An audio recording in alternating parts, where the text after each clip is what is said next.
नमस्कार दोस्तों स्वागत कर रहे हैं आप लोगों को prime classes with MD sir के यूट्यूब चैनल में। दोस्तों हम लोग पिछली क्लास में मैथ में नंबर सिस्टम पढ़ रहे थे, जिसमें से एक क्लास हम लोग का कंप्लीट हो चुका था और उसमें हम पूर्ण संख्याओं के बारे में पढ़ रहे थे और पूर्ण संख्याओं को कई भागों में बांट करके हम लोग उसका अध्ययन कर रहे थे, जिसमें से आज हम उन पूर्ण संख्याओं के अपवर्तकों के आधार पर वर्गीकरण करके उसको अध्ययन करेंगे। ठीक है, तो आइए देखते हैं। सबसे पहले हम जानेंगे कि अपवर्तक क्या है ना, और उसके बाद से उन्हीं पूर्ण संख्याओं को हम उनके अपवर्तकों के आधार पर वर्गीकृत करके जानेंगे कि वो उसके आधार पर वर्गीकरण कितने रूपों में किया गया है और कौन कौन से लोग हैं। ठीक है, तो आइए चलते हैं।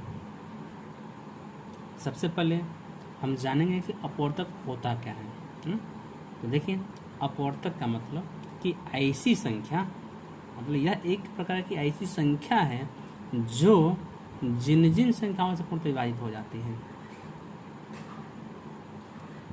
उसे ही उन सभी संख्याओं को ही हम दी गई संख्या का अपवर्तक कहते हैं। फिर से सुनिए, जो संख्या जिन जिन संख्याओं से पूर्णतः विभाजित हो जाती हैं तो वे सारी संख्याएं दी गई संख्या की अपवर्तक कहलाती है। जैसे में मान लीजिए आपका एक है, एक किसी से विभाजित होगा तो एक सिर्फ एक से विभाजित होगा।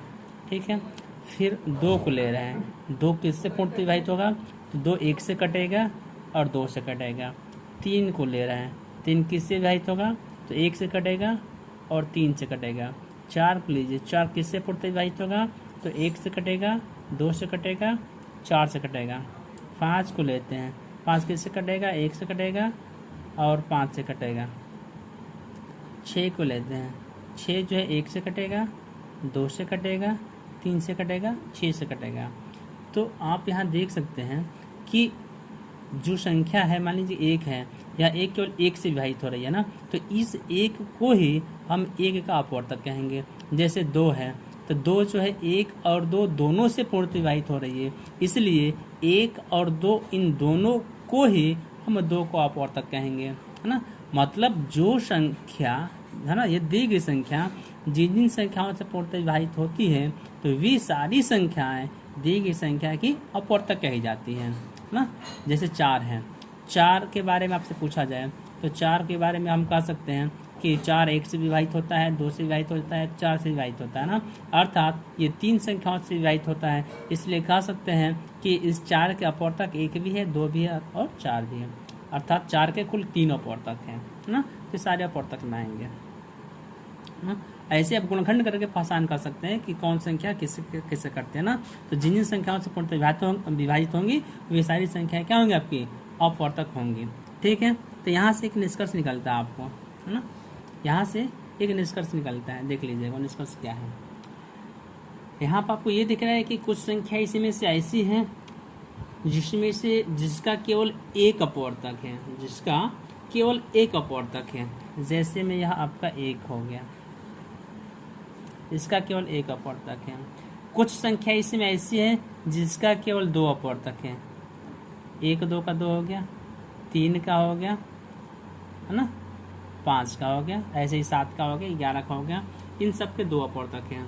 और इसमें कुछ ऐसा दिख रहा है जिसका कम से कम तीन या तीन से अधिक अपवर्तक, जैसे चार का तीन है, छः का क्या आपका चार अपवर्तक है। मतलब यहाँ से तीन रूप दिखा, एक रूप दिखा केवल एक अपवर्तक वाला, दूसरा रूप दिखा केवल दो अपवर्तक वाला, तीसरा दिखा कम से कम तीन अपवर्तक वाले, है ना। तो यहाँ से तीन रूप दिखा तो इन तीनों रूपों का हम अलग अलग नामकरण कर दिए, या यहाँ पर तीनों रूपों का अलग अलग नामकरण कर दिया गया। तो जिसमें से अब उन्हें हम क्या कहते हैं, तो देखिए उन्हें नाम क्या दिया गया। एक दिखा आपका भाज्य संख्या, दूसरे को कहा गया अभाज्य संख्या और तीसरे को कहा गया ऋण संख्या, है ना। अब ये जानेंगे कि भाज्य अभाज्य ऋण किसे कहते हैं, है ना। उन अपवर्तकों के ही आधार पर इनका ये नामकरण किया गया। ठीक है, तो देखिए अपवर्तक के आधार पर इनको हम कैसे नामकरण करते हैं, है ना। जैसे भाज्य संख्या, है ना, तो भाज्य संख्या का मतलब क्या हुआ, हम कह सकते हैं ऐसी संख्या जिसके कम से कम 3 अपवर्तक हो। ऐसी संख्या जिसके कम से कम 3 अपवर्तक हो, या 3 से अधिक हो सकते हैं लेकिन 3 से कम नहीं होना चाहिए, तो वैसी संख्या क्या कहलाएगी? आपकी भाज्य संख्या कहलाएंगी, है ना। अर्थात इसको कह सकते हैं कम से कम 3 अपवर्तक,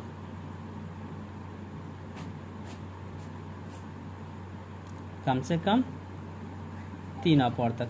जिसके कम से कम 3 अपवर्तक है वो आपका भाज्य होगा। जैसे में इसकी शुरुआत होता है, इसकी स्टार्टिंग होती है 4 से। 4 हो गया, 6 हो गया, 8 हो गया, 9, 10, 12, 14, 15, 16 डॉट डॉट इन्फिनिट तक, है ना।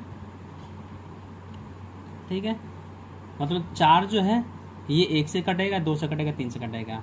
या इसको हम दूसरे रूप में भी कह सकते हैं। एक तो अपवर्तक के आधार पर परिभाषा हुआ, एक दूसरे आधार पर भी इसको हम परिभाषित कर सकते हैं। वो कैसे? देखिएगा, कह सकते हैं ऐसी संख्या जो 1 से कटे, स्वयं से कटे तथा किसी और संख्या से भी पूर्णतः विभाजित हो जाए, तो ऐसी संख्या को क्या कहते हैं? भाज्य संख्या कहते हैं।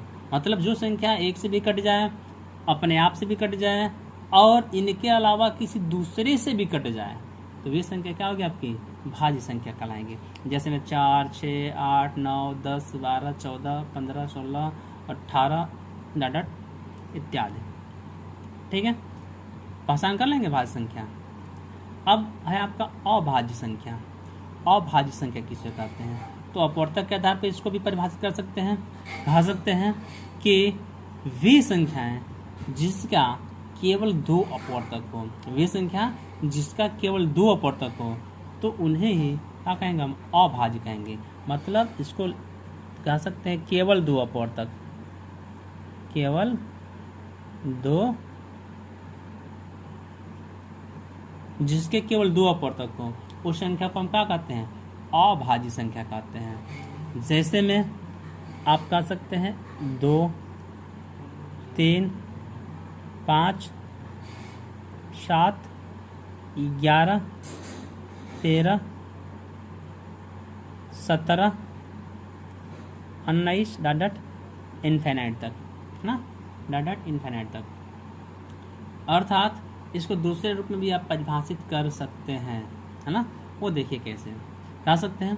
ऐसी संख्या जो एक तथा स्वयं से पूर्णतः विभाजित हो, तो उसी संख्या को अभाज्य संख्या कहते हैं।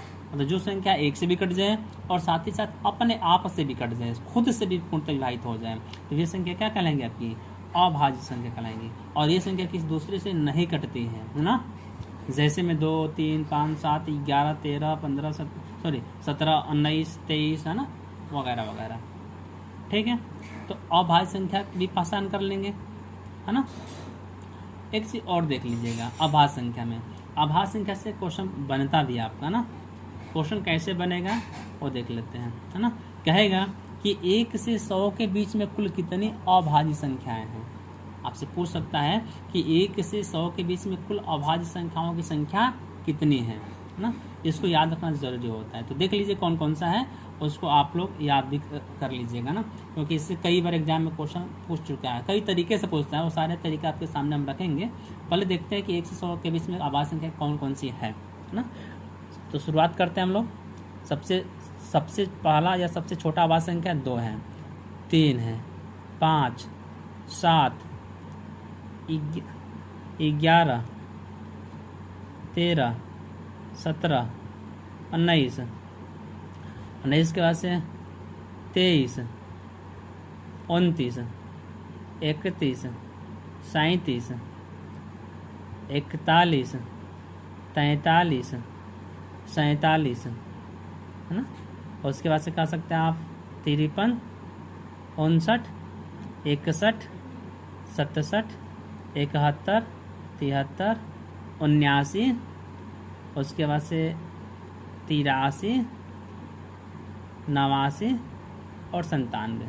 टोटल ऐसे 25 अभाज्य संख्या हैं आपकी। 1 से 100 के बीच में कुल कितनी अभाज्य संख्या है? तो 25 अभाज्य संख्या है ना। जैसे में देख सकते हैं, आप काउंट कर लीजिए 25 है कि नहीं है। 1, 2, 3, 4, 5, 6, 7, 8, 9, 10, 11, 12, 13, 14, 15, 16, 17, 18, 19, 20, 21, 22, 23, 24, 25। अर्थात अब आप बता सकते हैं कि 1 से 100 के बीच में कुल कितनी अभाज्य संख्या है? कुल 25 अभाज्य संख्या है। ठीक है, कौन कौन सी है ये आपको थोड़ा सा लिख के प्रैक्टिस कर लेना है ना। ठीक है, आपको हम ये भी बता देंगे कि अभाज्य संख्या पहचान कैसे करते हैं, लेकिन वो हम आगे बताएंगे, है ना। क्योंकि एक विभाज्यता का रूल इसमें आता है, यदि हमें विभाज्यता का रूल याद हो जाएगा तो अभाज्य संख्या पहचान करना और आसान हो जाएगा।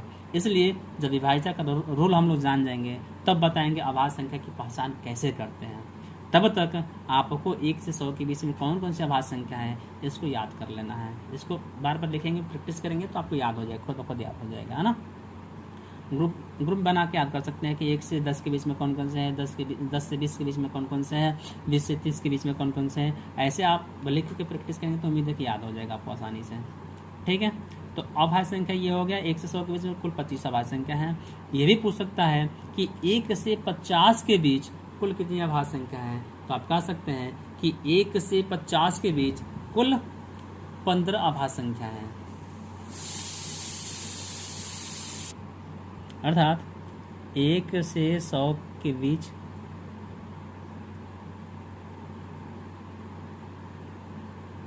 अभाज्य हो गया हम लोग का 25। 1 से 100 के बीच अभाज्य संख्या कितना हो गया आपका, तो 25। फिर 1 से 50 के बीच अभाज्य संख्या हमारा 15 हो गया। ठीक, या फिर कह सकता है कि 50 से 100 के बीच अभाज्य संख्या कितना हो गया आपका, 10 हो गया, है ना। आपसे क्वेश्चन पूछ सकता है, कहेगा कि 1 से 10 के बीच अभाज्य संख्याओं का योगफल कितना होगा। तो हम करेंगे क्या, 1 से 10 के बीच सभी अभाज्य संख्याओं को लिखेंगे और उनको जोड़ देंगे, है ना। इसके लिए अभाज्य संख्याओं के योगफल के लिए किसी भी तरीके का कोई फार्मूला नहीं होता है, तो आप भूल कर भी फार्मूला याद करने की कोशिश मत कीजिएगा। कोई ट्रिक या फार्मूला नहीं होता है अभाज्य संख्या से रिलेटेड। इसलिए जब कभी भी अभाज्य संख्या से योगफल से रिलेटेड क्वेश्चन आएगा तो आप तुरंत उस अभाज्य संख्या को लिखिएगा, उसके बाद से जोड़ दीजिएगा, है ना। नॉर्मली कम ही पूछता है, कभी कभी कह देता है कि 50 से 70 के बीच अभाज्य संख्याओं का योगफल कितना होगा, कभी कहेगा कि 10 से 30 के बीच अभाज्य संख्याओं का योगफल कितना होगा, कभी कह देगा 1 से 20 के बीच अभाज्य संख्याओं का योगफल क्या होगा। मतलब टुकड़े में करके आपसे उनका योगफल पूछ सकता है।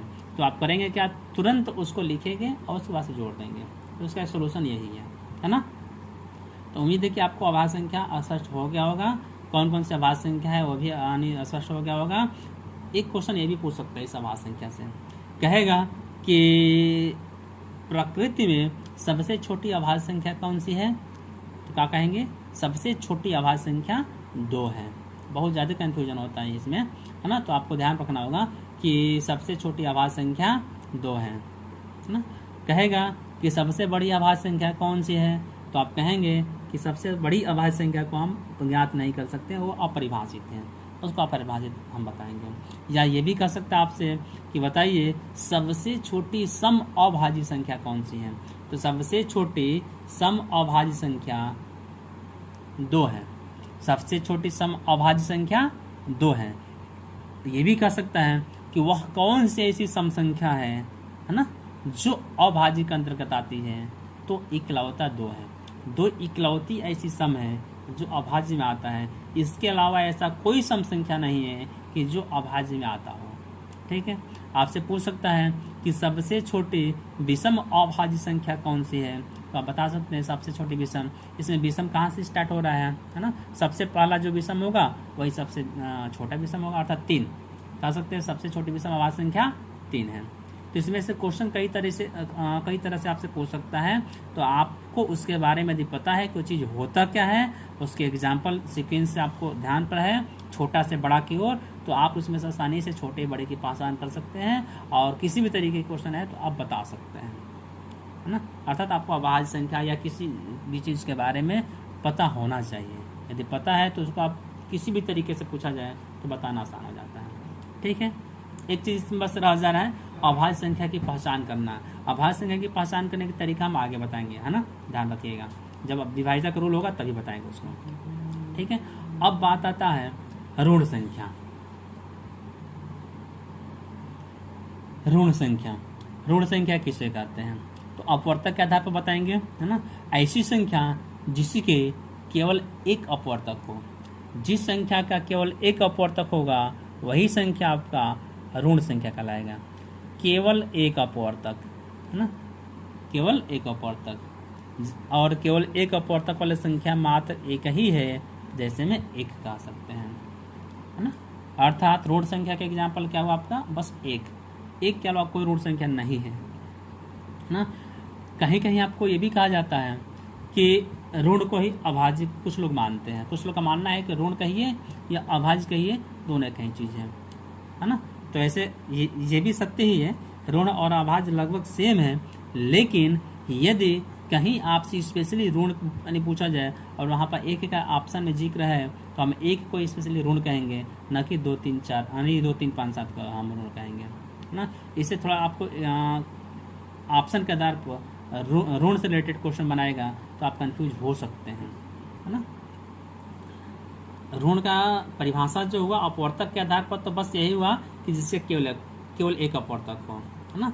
लेकिन कुछ लोग ऋण को अभाज्य मानते हैं, है ना। तो ऐसे अपवर्तक के आधार पर तो ऋण अभाज्य दोनों अलग अलग हो गए, क्योंकि अभाज्य का मतलब हो गया कि जिसके केवल 2 अपवर्तक हो, केवल 2 अपवर्तक वाले को हम अभाज्य कहेंगे, जबकि ऋण के परिभाषा हो गया केवल एक अपवर्तक वाले को हम ऋण कहेंगे, है ना। लेकिन कभी हम ऋण को अभाज्य कब कहेंगे वो आगे हमारा जिक्र मिलेगा, है ना।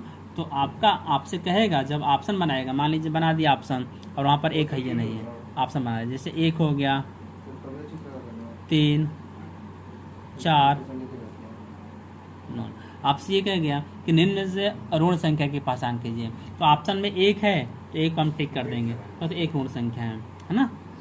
यदि फिर ऑप्शन दूसरे तरह से यदि ऑप्शन बना दिया, मान लीजिए कह दिया 2 4 5 9, इसमें से कहेगा कि इसमें से अभाज्य संख्या की पहचान कीजिए आप, सॉरी ऋण संख्या की पहचान कीजिए। तो एक तो ऑप्शन में है नहीं, तो जब एक ऑप्शन में नहीं है और नॉन ऑप्शन में है, तो इस स्थिति में हम नॉन पर टिक करेंगे। अर्थात इसका आंसर क्या होगा? आपका नॉन होगा। क्यों?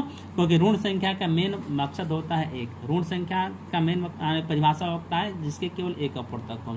जिसका केवल एक अपवर्तक होता है वही हमारा ऋण संख्या है ना।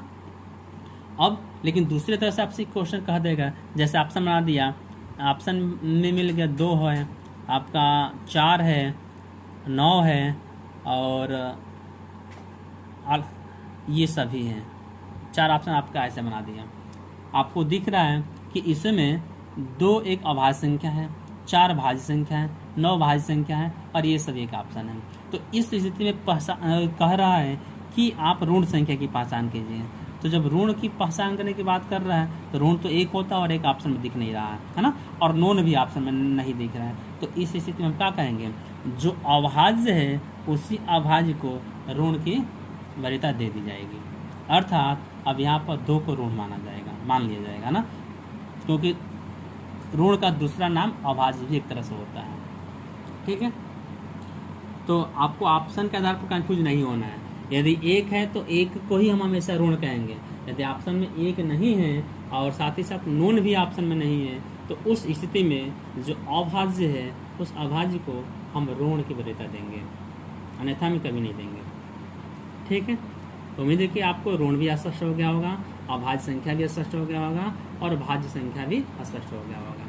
ठीक है, तो हम पूर्ण संख्याओं को अपवर्तक के आधार पर अध्ययन कर लिए, है ना। अपवर्तक के आधार पर जब अध्ययन किया तो हमें 3 चीज दिखा, भाज्य, अभाज्य, ऋण। आगे चलते हैं। अब है आपका सह अभाज्य संख्या। सह अभाज्य संख्या किसे कहते हैं? देखिएगा, इसके नाम में ही छिपा हुआ है। सह का मतलब होता है साथ साथ, अभाज्य का मतलब जो किसी दूसरे से ना कटे। अर्थात साथ साथ का मतलब क्या हुआ? इसमें कम से कम आपका 2 या 2 से अधिक संख्या रहेंगी, कम से कम 2 संख्या रहेंगी, है ना, तभी साथ साथ की बात आएगा, सह की बात आएगी, है ना। तो आप यहाँ से देख गया, सह आ गया मतलब कम से कम 2 लोग रहेंगे, 2 संख्याओं का युग्म होगा, है ना, समूह होगा, और वो एक दूसरे से क्या होंगे? अभाज्य होंगे, अर्थात एक दूसरे से नहीं कटेंगे, है ना। उसे ही क्या कह देगा? हम लोग सहभाज्य कहेंगे। परिभाषक इसको परिभाषित कैसे करेंगे हम लोग देख लीजिएगा। कह सकते हैं कि ऐसी संख्या है ना, दो या दो से अधिक संख्याओं का ऐसा युग्म जिसका मसा एक हो, जिसका HCF एक हो, या जिसका उभयनिष्ठ गुणनखंड एक हो, उसे ही क्या कहेंगे? सहअभाज्य संख्या कहेंगे। मतलब इसमें दो संख्याओं का ऐसा युग्म होगा जिसका महत्तम समापवर्तक HCF अर्थात उनका उभयनिष्ठ गुणनखंड केवल एक हो, एक के अलावा कोई गुणनखंड न हो, तो ये संख्या हमारी सहअभाज्य संख्या कहलाएंगी, है ना। अर्थात ये जब कभी भी आएगा आपका वो युग्म के रूप में आएगा। जैसे 2 और 3 ले लीजिए, 2 और 3 को सहअभाज्य कहेंगे। मतलब 2 से 3 नहीं कटेगा, 3 से 2 नहीं कटेगा, कोई एक दूसरे के पहाड़े में नहीं आएगा, अतः इसलिए ये अभाज्य हो गया। और साथ साथ 2 लोग हैं इसलिए इसको सहअभाज्य कह सकते हैं। जैसे में पहचान कैसे करेंगे कि सहअभाज्य है कि नहीं है, तो इनका HCF ज्ञात करेंगे, महत्तम समापवर्तक ज्ञात कीजिएगा आप। जैसे में 2 का गुणनखंड होता है आपका 1 और 2, 3 का गुणनखंड होगा आपका 1 और 3, और मसा का मतलब होता है, HCF का मतलब होता है उन 2 या 2 से अधिक संख्याओं के गुणनखंडों में उभयनिष्ठ, उभयनिष्ठ का मतलब कॉमन, जो दोनों में कॉमन हो या जो सब में कॉमन हो वही हमारा क्या होगा, वही HCF होगा। अतः इन सब में कॉमन क्या आपका 1 है, इसलिए 2 और 3 के HCF क्या हुआ आपका 1 हुआ। जब 2 और 3 के HCF 1 हुआ तो आप कह सकते हैं कि 2 और 3 क्या आपका सहअभाज्य है। जैसे में आप ले सकते हैं 4 और 9 ले लीजिए। कोई पूछे कि बताइए क्या 4 और 9 आपका सहअभाज्य है, तो आप हल करके बता सकते हैं, देख सकते हैं कि इसके HCF 1 है कि नहीं है। तो देखिए इसको भी एक बार चेक कर लीजिए। 4 है तो 4 का गुणनखंड आपका 1 इंटू 2 इंटू क्या होगा आपका 2 होगा।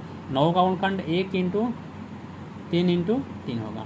अब इन दोनों में आपको कॉमन क्या दिख रहा है, इन दोनों में कॉमन केवल 1 दिखा, दोनों में कॉमन क्या आपका 1 है, इसलिए अब आप कह सकते हैं कि 4 व 9 का उभयनिष्ठ गुणनखंड 1 है, इसलिए 4 9 आपका सहअभाज्य है। 4 और 9 को क्या कहेंगे, सहअभाज्य कह देंगे। एग्जाम्पल कुछ भी ले सकते हैं जिसका मसा 1 हो, जैसे 5 11 कर दीजिए, 7 9 कर दीजिए, 8 15 कर दीजिए, ये सारा क्या आपका सहअभाज्य संख्या है ना। तो उम्मीद है कि सहअभाज्य संख्या आप लोग पहचान कर जाएंगे ना। बस उसमें यही ध्यान रखना होगा कि आप 2 या 2 से अधिक संख्याओं का ऐसा युग्म होगा जिसका HCF, जिसका मसा या जिसका उभयनिष्ठ गुणनखंड केवल 1 हो, उसे ही आप सहअभाज्य संख्या कहेंगे। ठीक है, आगे है इसी से रिलेटेड है आपका जुड़वा अभाज्य संख्या। जुड़वा अभाज्य संख्या, जुड़वा का मतलब क्या हुआ, साथ साथ क्रमागत, है ना। जुड़वा का मतलब क्या, एक तरह से क्रमागत आप कह सकते हैं, है ना, एक के बाद एक जो संख्या आती है ना। और अभाज्य, अभाज्य का मतलब क्या हुआ, जो ना कटे, जो एक दूसरे को विभाजित ना करें। जैसे में परिभाषा देख लीजिएगा इसका, है ना, कह सकते हैं कि 2 क्रमागत अभाज्य संख्याओं के युग्म को ही हम जुड़वा अभाज्य संख्या कहते हैं। अभी आपको पीछे मिला था अभाज्य संख्या, अभाज्य संख्या किसे कहते हैं हम लोग जान चुके हैं ना। तो उन्हीं अभाज्य संख्याओं का जो एग्जाम्पल था, उन एग्जाम्पल में जो 2 क्रमागत, जो क्रम से आने वाले 2 अभाज्य संख्या है, उसका जो युग्म होगा उसी युग्म को हम जुड़वा अभाज्य संख्या कहेंगे। उसी युग्म को क्या कहेंगे आप, जुड़वा अभाज्य कहेंगे। जैसे में हम एग्जाम्पल लिखे थे अभाज्य संख्या का, यहाँ पर भी एग्जाम्पल एक बार शो कर दे रहे हैं ताकि जुड़वा अभाज्य संख्या पहचान करना आसान हो जाए। जैसे में 2 हो गया, 3 हो गया, 5 हो गया, 7 हो गया, 11 13 17 19 डाट डाट, है ना। अब इसमें देखिए क्रम से मतलब क्या हुआ, क्रमागत का मतलब क्या हुआ, जैसे कोई एक चीज़ है उसके ठीक बाद, जैसे आप क्रमागत का मतलब एक संख्या है उसके ठीक बाद जो संख्या आएगी, है ना, वो एक दूसरे की क्रमागत संख्या कहलाएगी, है ना। तो आपको पता है कि सबसे छोटा अभाज्य संख्या 2 है और उस 2 के बाद अभाज्य संख्या हमारा 3 आता है। तो 2 और 3 का जो युग्म होगा, 2 और 3 को ले लिए क्योंकि ये 2 के बाद 3 ही अभाज्य संख्या आता है, 2 के बाद कोई दूसरा अभाज्य संख्या नहीं आएगा, बस 3 ही आएगा, या 2 और 3 के बीच में कोई दूसरा अभाज्य संख्या नहीं है, इसलिए इनको हम क्रमागत कहेंगे। और साथ ही साथ ये दोनों अभाज्य हैं, इसलिए इन 2 और 3 का जो युग्म होगा वो जुड़वा अभाज्य संख्या का युग्म होगा, इसे हम जुड़वा अभाज्य संख्या कहेंगे। जैसे में फिर कह सकते हैं 3 व 5, है ना, तो अभाज्य संख्या एक 3 लिए और 3 के ठीक बाद वाला जो अभाज्य संख्या होता है आपका 5 होता है, मतलब 3 व 5 के बीच में कोई दूसरा अभाज्य संख्या नहीं आता है, इसलिए 3 व 5 को हम क्या कर देंगे, जुड़वा अभाज्य का निकाल देंगे। फिर आप 13 और 17 ले सकते हैं। 13 व 17 के बीच में कोई दूसरा अभाज्य संख्या नहीं आता है। 13 के बाद है ना 14, 15, 16 ये कोई अभाज्य नहीं है, डायरेक्ट 17 ही आता है। इसलिए 13, 17 के बीच कोई अभाज्य संख्या नहीं है, इसलिए दोनों एक दूसरे के क्रमागत अभाज्य हुए। और जब क्रमागत अभाज्य हुए तो इसलिए इन्हें हम क्या कह सकते हैं, ये जुड़ा हुआ अभाज्य भी कह सकते हैं। यदि कोई आपसे कहे कि बताइए क्या 5 और 13 जुड़ा हुआ अभाज्य है, तो आप कहेंगे कि नहीं, 5 और 13 जुड़ा हुआ अभाज्य नहीं है। क्यों नहीं है? क्योंकि 5 और 13 क्रमागत अभाज्य नहीं है। 5 और 13 के बीच में कोई दूसरा अभाज्य 11 भी आता है, इसलिए इसे कहेंगे कि जुड़ा हुआ अभाज्य नहीं है ना। जैसे कोई कह दे बताइए 2 और 7 आपका जुड़ा हुआ अभाज्य है, तो 2 और 7 जुड़ा हुआ अभाज्य नहीं है, ये दोनों एक दूसरे से कटेंगे नहीं, लेकिन हम ये कह सकते हैं कि क्रमागत नहीं है। तो जब क्रमागत नहीं है तो इसका मतलब क्या होगा कि जुड़वा भी नहीं है, जुड़वा भी नहीं है, अर्थात 2 साथ जुड़ा हुआ अभाज्य नहीं है आपका। तो अब एक से आपको दिख रहा है सहअभाज्य और जुड़ा हुआ अभाज्य में कुछ कॉमन चीज़ें दिख रही हैं आपको, कुछ कॉमन चीज़ें दिख रही हैं। कॉमन क्या दिख रहा है आपको, तो वहाँ उसी को हम निष्कर्ष रूप में लिख देते हैं। दिख रहा आपका कि 2 और 3 जो क्रमागत अभाज्य था, इसको आप जुड़ा हुआ अभाज्य कह दिए। तो जुड़ा हुआ अभाज्य तो है ही, और साथ ही साथ यदि इसको हम सहअभाज्य के रूप में काउंट करते हैं तो 2 और 3 का जो वैनिष्ठ गुणनखंड होगा, HCF होगा, वह 1 होगा, अर्थात 2 और 3 आपका एक तरह से सहअभाज्य भी है। मतलब ये जुड़ा हुआ अभाज्य के साथ साथ सहअभाज्य भी है ना। और वहीं पे 5 और 13 को हम लिए थे, तो 5 और 13 आपका क्रमागत अभाज्य नहीं है, इसलिए जुड़ा हुआ अभाज्य नहीं है। लेकिन 5 और 13 का HCF आपका 1 है, तो यह सहअभाज्य है। 5, 13 सहअभाज्य, लेकिन जुड़ा हुआ अभाज्य नहीं है। तो यहाँ से एक आपका निष्कर्ष निकला, आप नोट करना चाहें तो नोट कर सकते हैं। निष्कर्ष ये है कि सभी सहअभाज्य संख्याएं ना, सभी जुड़ा हुआ अभाज्य संख्याएं सहअभाज्य संख्या हो सकती है, लेकिन सभी सहअभाज्य संख्या जुड़ा हुआ अभाज्य संख्या नहीं हो सकती है। मतलब जो जुड़ा हुआ अभाज्य हो रहा है, जितनी जुड़ा हुआ अभाज्य संख्या के श्रेणी में आएंगे एग्जाम्पल, वे सारे के सारे आपके सहअभाज्य हैं। लेकिन जो सारे के सारे जो संख्या सहअभाज्य होती है, ये जरूरी नहीं है कि वो आपका जुड़ा हुआ अभाज्य संख्या के अंतर्गत भी आ जाए। तो इसलिए कह सकते हैं हम लोग कि सभी जुड़ा हुआ अभाज्य संख्या सहअभाज्य संख्या हो सकती है, लेकिन सभी सहअभाज्य संख्या जुड़ा हुआ अभाज्य संख्या नहीं हो सकती है। इसको नोट करना चाहें तो आप नोट कर सकते हैं, है ना। अन्यथा में हम अपने डिस्क्रिप्शन में इसका जो PDF नोट्स होगा वो डाल देंगे, उसको लोड करके आप उसको पढ़ भी सकते हैं। ठीक है, तो उम्मीद है कि ये सहअभाज्य और जुड़ा हुआ अभाज्य आप लोग पहचान कर गए होंगे, इसको समझ गए होंगे, है ना। नेक्स्ट टॉपिक पे चलते हैं। अब है आपका परिमेय संख्या, रेशनल नंबर, है ना।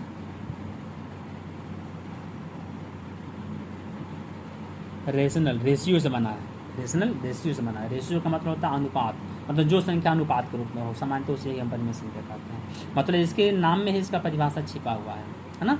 रेशनल रेशियो से बना है, रेशियो का मतलब अनुपात होता है, और अनुपात का मतलब क्या हुआ, जिन संख्याओं को अनुपात के रूप में प्रदर्शित किया जा सके सामान्यतः, मतलब उसे परिमेय संख्या कहेंगे, है ना। नॉर्मली देखने से निष्कर्ष यही निकलना चाहिए, और यही होता ही है। लेकिन कुछ शर्तें होती है, उस शर्तों को समझेंगे तो आसानी से परिमेय संख्या भी हम पहचान कर सकते हैं। जैसे में देखिए होता क्या, परिमेय संख्या किसे कहेंगे, हम कह सकते हैं वे संख्याएं जिन्हें P/Q के रूप में लिखा जा सके और Q 0 के बराबर न हो, तथा P व Q में से प्रत्येक पूर्णांक हो। मतलब जिस संख्याओं को हम बट्टा के रूप में लिख सकते हैं, और नीचे का जो हर हो वो हर आपका 0 के बराबर न हो, और साथ ही साथ जो अंश और हर है वो अंश और हर पूर्णांक हो। पूर्णांक के बारे में हम लोग जान चुके हैं पीछे, वो अंश और पूर्णांक हो, तो उसे ही हम क्या कहेंगे, परिमेय संख्या कहेंगे। मतलब शर्त पहला है, ये 3 शर्त यदि फॉलो हो गया किसी संख्या पर, तो समझ जाइए वही आपका परिमेय संख्या होगा। पहला शर्त है जिस संख्या को P/Q के रूप में लिखा जा सके, जिस संख्या को P/Q के रूप में लिखा जा सके।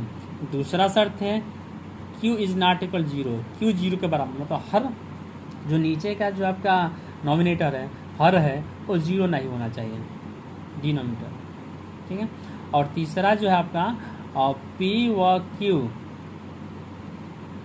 में से प्रत्येक पूर्णांक हो, P व Q में से क्या हो, प्रत्येक पूर्णांक हो, तो जिस संख्या पे तीनों शर्त लागू हुआ, समझ जाइए कि वही संख्या आपका परिमेय संख्या होगी, है ना। अन्यथा में यदि इसमें से कोई एक भी शर्त यदि फॉलो नहीं कर रहा है तो वो कभी आपका परिमेय नहीं हो सकता है, ये हमेशा ध्यान रखना है। जैसे एग्जाम्पल, ये एक तरह से आपका बहुत ही महत्वपूर्ण पॉइंट है, बहुत ही महत्वपूर्ण टॉपिक भी है, क्योंकि एग्जाम में क्वेश्चन आपसे पूछता है और इसमें आपको उलझाया भी जा सकता है ना। तो जो जो चीज़ें बताएंगे यदि वो चीज़ आप ध्यान पर रखते हैं तो आपसे एक भी क्वेश्चन परिमेय संख्या से मिस नहीं होगा, आप आसानी से परिमेय संख्या पहचान कर लेंगे। बहुत सी चीज़ें ऐसी हैं कि जो अधिकांश लोग नहीं बता पाते हैं ना, या जो जिन्हें परिमेय संख्या के बारे में पता है उनसे भी यदि क्वेश्चन इनपुट किया जाता है तो कहीं ना कहीं उन्हें भी कन्फ्यूजन हो जाता है। तो आज हम हर तरह के कन्फ्यूजन को दूर कर देंगे, है ना। ठीक है, अब एग्जाम्पल देखते हैं, उसके बाद से कुछ अलग तरीके भी जानेंगे हम इसको पहचान करने का, लेकिन ये 3 शर्त हमेशा ध्यान रखना है आपको, है ना। जैसे में 2/4, 2/4 है ना। 2/4 का मतलब ये एक तरह से P/Q मतलब रेशियो के रूप में है, अनुपात के रूप में है। 2/4 को हम अनुपातिक रूप कर सकते हैं, रेशियो कर सकते हैं, भिन्न का रूप कर सकते हैं, है ना। तो पहला शर्त आपका फॉलो होगा, बटा के रूप में है। दूसरा शर्त नीचे 0 के बराबर नहीं होना चाहिए, अर्थात हर 0 नहीं होना चाहिए। तो नीचे 4 है, हर आपका 4 है, अर्थात 0 नहीं है, तो दूसरा शर्त फॉलो हो रहा आपका, है ना। तीसरा शर्त है P और Q में से प्रत्येक पूर्णांक हो, पूर्णांक का मतलब क्या हुआ कि पूर्ण अंक हो, अपने आप में वो पूर्ण हो, अपने आप में वो मूल रूप में हो, मतलब अंश वाला भी मूल रूप में हो और हर वाला भी मूल रूप में हो। तो अंश वाला 2 जो है अपने आप में मूल रूप में है, 2 मूल रूप में है। नीचे हर को देखते हो तो हर भी 4 आपका मूल रूप में है, अर्थात ये भी पूर्णांक है। तो अब कह सकते हैं कि तीनों शर्त फॉलो हुआ, मतलब ये परिमेय संख्या है। दूसरा एग्जाम्पल, -5/7, ये देखिए ये P/Q के रूप में, अनुपात के रूप में है, ठीक है, पहला शर्त लागू हुआ। दूसरा नीचे वाला 0 के बराबर नहीं है, ठीक है, भी शर्त लागू हुआ। तीसरा P और Q में से प्रत्येक पूर्णांक होना चाहिए, तो -5 आपका पूर्णांक है, -5 को हम ऋण पूर्णांक कहते हैं ना। नीचे 7 है तो 7 भी आपका धन पूर्णांक है, अर्थात तीसरा भी शर्त फॉलो हुआ, मतलब ये भी परिमेय संख्या है। 0 को ले लीजिए, क्या 0 परिमेय संख्या है? तो आप देखिए किसी भी संख्या के आपको पता होना चाहिए कि किसी भी संख्या के बट्टा में एक छिपा होता है, चाहे उसको लिखिए या मत लिखिए, एक छिपा रहता है। एक जो है किसी संख्या के बट्टा में रहता है, किसी संख्या के गुणा के रूप में रहता है और किसी संख्या के घात के रूप में रहता है। मतलब यह एक 3 जगह पर हमेशा परमानेंट रहता है ना। उसको आप दिखाने की कोशिश करें तो आप दिखा सकते हैं, छिपाने की कोशिश करें तो छिपा सकते हैं। एक ये 3 जगह पर हमेशा रहता ही रहता है, बटा के रूप में भी रहेगा, गुणा के रूप में भी रहेगा और घात के रूप में भी रहेगा। जब जहाँ जिसकी आवश्यकता होती है उसके अकॉर्डिंग हम इसका यूज ले सकते हैं, है ना। तो 0 तो लिखे थे, लेकिन 0 के बट्टा में क्या था, तो कुछ नहीं, तो 1 था 0 के बट्टा में। अब देखिए कि क्या परिमेय संख्या है कि नहीं है। हम तो कहे थे कि 0 परिमेय संख्या, लेकिन कैसे है ये शर्त फॉलो होना चाहिए, तो फॉलो करा रहा है आपको, है ना। देखिएगा, पहला ये 0/1 कह सकते हैं इसको, तो 0 को 0/1 का दिया, मतलब P/Q के रूप का हो गया। दूसरा नीचे वाला 0 नहीं है, Q आपका अर्थात जो हर है वो 0 के बराबर नहीं है, ये भी बात सही है। तीसरा P और Q में से प्रत्येक पूर्णांक होना चाहिए, अर्थात P मतलब अंश वाला जो है आपका वो 0 एक तरह से पूर्णांक है, उसको शून्य पूर्णांक कहते हैं, ठीक है। नीचे वाला Q को देखते हैं, एक आपका पूर्णांक है, इसको हम धन पूर्णांक कहते हैं, अर्थात ये तीसरा शब्द विफल हुआ। इसका मतलब ये हुआ कि 0 एक आपका परिमेय संख्या है, 0 आपका एक परिमेय संख्या है, ठीक है। कोई आपसे कहे कि 4/-9 परिमेय संख्या है ना। और आपसे कोई कह सकता है 1.3, बहुत ही महत्वपूर्ण पॉइंट, ऐसे ये शर्त हम लिखवाएंगे आपको, बहुत ही महत्वपूर्ण पॉइंट है दशमलव की संख्या के रूप के लिए ना। 1.3 है ना, 1.3 क्या परिमेय संख्या है? तो हम कह रहे हैं कि 1.3 परिमेय संख्या है। कैसे है अब देखते हैं इसको। तो 1.3 को हम कह सकते हैं 13/10। इसको आप भिन्न रूप में बनाने के लिए अंश और हर में आप 10 से गुणा कर सकते हैं। तो आप 1.3 कहिए या 13/10 कहिए, दोनों सेम चीज़ है, दोनों में कोई डिफरेंस नहीं है ना। अब देखिए, तो 1/3 का ही रूप है 13/10, इसको देखिएगा, इस पर शर्त फॉलो करिए। तो ये 13/10 क्या P/Q के रूप में है, तो P/Q के रूप में है। नीचे वाला 0 नहीं है, तो नीचे वाला 0 नहीं है, क्या दोनों p बटा q में से प्रत्येक पूर्णांक है? तो 13 भी पूर्णांक है और 10 भी पूर्णांक है, मतलब तीनों शर्त फॉलो हुआ, अर्थात 13/10 पूर्णांक है। जब 13/10 पूर्णांक हुआ तो इसी का दूसरा रूप था 1.3, ये भी आपका 13/10 जब परिमेय हुआ तो इसी का दूसरा रूप है 1.3, तो 1.3 में क्या हुआ आपका परिमेय संख्या हुआ। मतलब ये सभी शांत दशमलव की संख्या आपकी परिमेय संख्या होती है। शांत दशमलव, एक चीज देखिएगा, शांत दशमलव को हम दो भागों में बांटे हैं, दशमलव को दो भागों में बांटे हैं। एक शांत दशमलव होता है, एक अशांत दशमलव होता है ना। ये किसके आधार पर बंटा है, शांत और अशांत? ऐसा हम लोग जब दशमलव चैप्टर पढ़ेंगे ना, दशमलव भिन्न, उसमें इसका जिक्र मिलेगा। लेकिन यहाँ भी एक बार देख लेते हैं, क्योंकि एग्जाम्पल इसमें बनता है आपका, है ना। तो शांत और अशांत दशमलव को हम दो भागों में बांटे हैं, दशमलव के बाद अंकों की संख्या के आधार पर। दशमलव के बाद के अंकों की संख्या के आधार पर दशमलव को दो भागों में बांटा गया है, जिसमें से एक को कहते हैं हम शांत दशमलव, दूसरे को कहते हैं अशांत दशमलव। शांत दशमलव का मतलब ये हुआ, है ना, शांत दशमलव का मतलब कि ऐसे दशमलव की संख्या जिसमें दशमलव के बाद अंकों की संख्या निश्चित हो, जिसमें दशमलव के बाद अंकों की संख्या निश्चित हो, अर्थात दशमलव के बाद एक ही अंक हो या दो अंक हो या तीन अंक हो, मतलब वो गणना योग्य अंक हो, फिक्स हो, निश्चित हो, तो ये सभी संख्याएं आपकी शांत दशमलव की संख्या कहलाती है। जैसे 1.25 हो गया, 15.475 हो गया, ये दशमलव के बाद अंक फिक्स हो जा रहे हैं कि दो है कि तीन अंक है कि चार अंक है ना।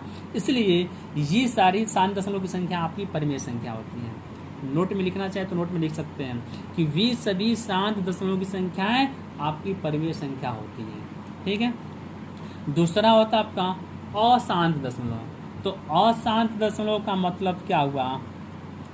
अशांत दशमलव का मतलब क्या हुआ कि ऐसी संख्या, दशमलव की ऐसी संख्या जिसमें दशमलव के बाद अंकों की संख्या निश्चित न हो, दशमलव के बाद अंकों की संख्या निश्चित न हो, तो उस संख्या को हम क्या कहते हैं? अशांत दशमलव की संख्या कहते हैं। जैसे में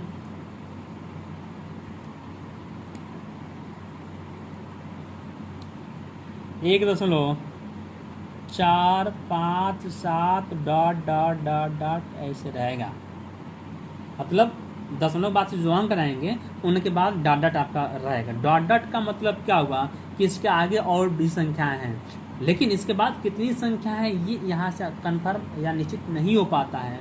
इसलिए हम कह सकते हैं कि यहाँ पर दशमलव के बाद अंकों की संख्या निश्चित नहीं है।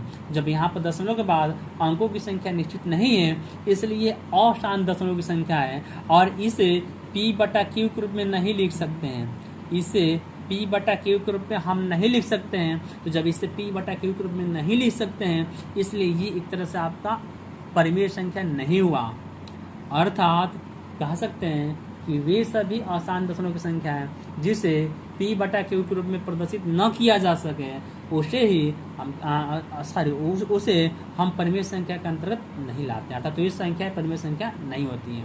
अर्थात अशांत दशमलव की संख्या परिमेय संख्या नहीं होती है, लेकिन वे सभी शांत दशमलव की संख्या आपकी परिमेय संख्या होती है। तो आप शांत और अशांत में दशमलव परिमेय के बारे में पहचान कर लेंगे कि परिमेय है कि परिमेय नहीं है। ठीक है।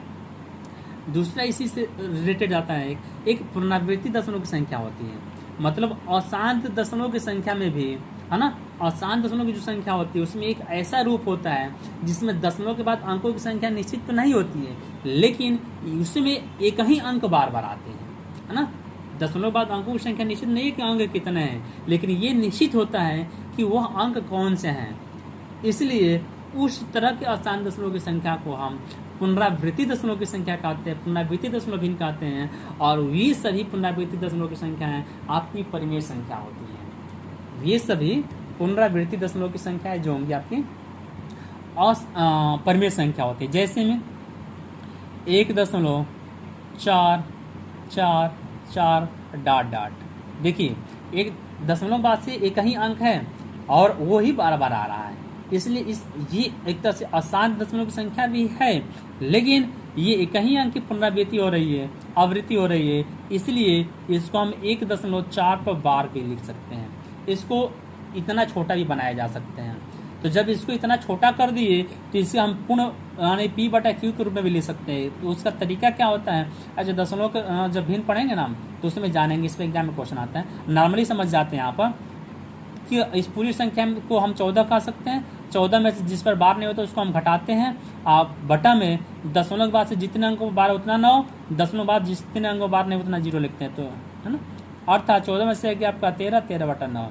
इस 1.44 या अर्थात 1.4 पे बार को हम 13/9 कह सकते हैं, अर्थात ये p/q के रूप में हैं, नीचे वाला 0 के बराबर नहीं है और दोनों क्या है आपका पूर्णांक रूप में है, इसलिए इसमें तीनों शर्त फॉलो हुआ, मतलब यह एक तरह से परिमेय संख्या है। ये क्या आपका ये परिमेय संख्या है, मतलब पुनरावृत्ति दशमलव की जो भिन्न आएगा, पुनरावृत्ति दशमलव की जो संख्या होंगी वे सभी परिमेय संख्या होंगी। पुनरावृत्ति दशमलव संख्याएं परिमेय संख्या होती है, ये हमेशा ध्यान रखना होगा। अब आगे हम लोग दशमलव भिन्न के चैप्टर में ये जानेंगे कि पुनरावृत्ति दशमलव की संख्या को हम भिन्न में कैसे बदलते हैं, है ना। या पुनरावृत्ति दशमलव संख्याओं का जोड़ घटाना गुणा भाग से भी एग्जाम में क्वेश्चन बनता है, तो वो अलग टॉपिक ही हो जाता है, अलग चैप्टर ही हो जाता है, तो वो हम लोग वहाँ सीखेंगे। लेकिन यहाँ बस ये जानेंगे कि जितनी सारी पुनरावृत्ति दशमलव की संख्या है, मतलब दशमलव के बाद से यदि जिन अंकों की पुनरावृत्ति हो रही है वे सारी संख्या पुनरावृत्ति दशमलव संख्या होंगी और वे सारी संख्या परिमेय संख्या के अंतर्गत भी आएंगे। ठीक है ना। एक चीज और होता है इसमें कि वे सभी करने के अंतर्गत आने वाली संख्या है जिनका वर्गमूल ज्ञात किया जा सके, उसे हम क्या कहते हैं, उसे अन्य उभय संख्या भी हमारी परिमेय संख्या होती है। जैसे में करणी में 4/9, करणी में 4/9 को हम 2/3 कह सकते हैं, मतलब इसका वर्गमूल ज्ञात करना संभव है, इसलिए क्या आपका परिमेय संख्या है ना। या हम कह सकते हैं करणी में 4/5, करणी में 4 का वर्गमूल 2 और 5 तो करणी में है नहीं, बाहर था, इसलिए भी क्या आपका ये भी एक तरह से परिमेय संख्या है ना। मतलब जिसका वर्गमूल ज्ञात किया जा सके वो परिमेय संख्या है और जिसका वर्गमूल ज्ञात न किया जा सके वो आपका अपरिमेय संख्या में चला जाता है, वो आपका अपरिमेय संख्या में चला जाएगा। ठीक है, तो आप परिमेय संख्या पहचान कर लेंगे ना, पहचान कर लेंगे ना परिमेय संख्या। एक चीज और यहाँ देखिएगा, आपका एक होता है पाई, पाई को लोग कहते हैं है ना, या पाई का मान एक तरह से हमें पता है कि 22/7 होता है या 3.147 होता है ना। तो इसमें से भी थोड़ा सा एक जिक्र आता है कि किसको परिमेय में रखें किसको अपरिमेय में रखें, है ना। तो पाई का जो मान हुआ 22/7 था ना, ये पाई का मान 22/7 हमारा p/q के रूप में है। लेकिन पाई को स्पेशली यदि हम कहें कि पाई क्या है आपका, तो पाई हमारा क्या आपका ये परिमेय संख्या नहीं है। पाई जो है परिमेय संख्या नहीं, एक तरह से कोण का मान होता है रेडियन में, है ना, ये कोण का मान है, कोण का प्रतीकात्मक चिन्ह है एक तरह से। तो ये कोण में इसका जिक्र मिलेगा, पाई के बारे में हम डीपली जानेंगे। लेकिन यहाँ पर बस ये जानिए कि पाई का मान, पाई को हम परिमेय कहेंगे कि अपरिमेय कहेंगे। तो पाई एक तरह से क्या हमारा, पाई एक तरह से वो अपरिमेय संख्या है, लेकिन इसका जो मान होता है 22/7 वो हमारा परिमेय संख्या का अंतर्गत आता है। 22/7 इसका मान परिमेय संख्या है, लेकिन पाई खुद अपरिमेय संख्या है। ठीक है, इतना चीज स्पष्ट हुआ। उम्मीद है कि परिमेय संख्या आप पहचान कर लेंगे। अब अपरिमेय के भी बारे में हम जान जाते हैं, ये देखते हैं। देखिएगा यहाँ इसके बारे में ऐसे लिख दिया ना, जैसे कहा जाता है कि जिन संख्याओं को p/q के रूप में लिखा जा सके, मतलब अपरिमेय संख्या भी बट्टा के रूप में होती है आपको ना। तो इसका पहला शर्त है जिन संख्याओं को p/q के रूप में लिखा जा सके, q 0 के बराबर न हो और p तथा q में से कोई एक या दोनों पूर्णांक न हो, पूर्णांक न हो, तो ऐसी संख्या आपकी क्या होंगी, अपरिमेय संख्या होंगी। मतलब जिन संख्याओं को p/q के रूप में लिखा जा सके, q 0 के बराबर न हो और साथ ही साथ p और q में से कोई एक या दोनों पूर्णांक न हो, तो ऐसी संख्या ही हमारी अपरिमेय संख्या कहलाती है। जैसे में कह सकते हैं करणी में 3/5, करणी में 3 का वर्गमूल आपका नहीं होगा, तो अब इसको देखिएगा, करणी में 3/5 को हम क्या कहेंगे, परिमेय है क्या परिमेय है, पहचान कीजिए, शर्त लागू कीजिए। ये बट्टा के रूप में है, पहला शर्त सही है। दूसरा शर्त नीचे वाला 0 नहीं है, दूसरा शर्त भी सही है। तीसरा शर्त p और q में कोई एक पूर्णांक नहीं है, तो करणी में 3 का मान हम पूर्णांक रूप में लिख सकते हैं, चूंकि 3 का वर्गमूल हमें पता ही नहीं है पूर्णांक रूप में ना, पता तो है 0.732 कुछ होता है समथिंग ना, लेकिन वो फिक्स नहीं होता है। इसलिए करणी में 3 अपने आप में पूर्णांक नहीं है, करणी में 3 अपने आप में पूर्णांक नहीं है, है ना। तो इसलिए क्या कहेंगे, तीसरा शब्द फल हुआ कि कोई एक पूर्णांक नहीं है। मतलब जब तीनों शब्द लागू अर्थात कह सकते हैं कि ये क्या आपका एक तरह से अपरिमेय संख्या है, कह दीजिएगा कड़ी में 16 बटा में 5, 16 का वर्गमूल तो 4 होता है, लेकिन 5 का वर्गमूल नहीं पता है तो 5 को कड़ी में 5 ही रहने देंगे, तो 4 बटा कड़ी में 5। ये भी अपरिमेय संख्या ना। पाई, पाई ये क्या आपका अपरिमेय संख्या, पाई को हम क्या कहते हैं, पाई भी एक अपरिमेय संख्या है ना, पाई एक अपरिमेय संख्या है। या जो भी अक्षर हो गए, जैसे लोग ए बटा 2 कहते हैं ना, कोई आपसे पूछ सकता है कि क्या ए बटा 2 परिमेय है क्या अपरिमेय है, तो ए बटा 2 को हम कह सकते हैं कि अपरिमेय है। क्यों है, क्योंकि देख लीजिएगा ये बटा के रूप में है, नीचे वाला 0 नहीं है, और ए जो है वो अंक है, ये नहीं है, पूर्णांक कैसे हुआ, इसलिए तो इसको आप कह सकते हैं कि ये अपरिमेय के अंतर्गत चला जाएगा। ठीक है। और सभी आसान दशमलव की संख्या, सभी आसान दशमलव की जो संख्या होती है वो अपरिमेय होती है। जैसे में 1.732 डॉट डॉट डॉट ऐसे रहेगा आपका, तो ये आसान दशमलव की संख्या है, तो ये क्या आपका एक तरह से अपरिमेय संख्या है। मतलब सभी आसान दशमलव की संख्या क्या होती है आपकी, अपरिमेय संख्या होती है। तो पहचान कर लेंगे ऐसे अपरिमेय संख्या ना। ऐसे नॉर्मली कह सकते हैं कि जो परिमेय नहीं है वो आपका क्या होगा, अपरिमेय होगा। लेकिन एक चीज़ ये भी है, लोग पूछे कि अपरिभाषित, इनफाइनाइट परिमेय है कि अपरिमेय है, अपरिभाषित परिमेय है कि अपरिमेय है। तो अपरिभाषित का नाम है, उसको अपरिभाषित मतलब जिसका परिभाषित किया ही नहीं जा सका है ना, तो इससे ना अपरिमेय कहेंगे ना इससे परिमेय कहेंगे, अर्थात ये अपरिभाषित है। जैसे में कोई कह दे कि बताइए क्या 2/0 परिमेय है कि अपरिमेय में है, 2/0 परिमेय है कि अपरिमेय में है, तो ये तो ना तो परिमेय है ना तो अपरिमेय है ना, इसलिए इसको क्या कहेंगे, इसको हम अपरिभाषित कहेंगे, इसको क्या कहेंगे, अपरिभाषित कहेंगे। ठीक है, इसको क्या कहेंगे हम लोग, अपरिभाषित कहेंगे।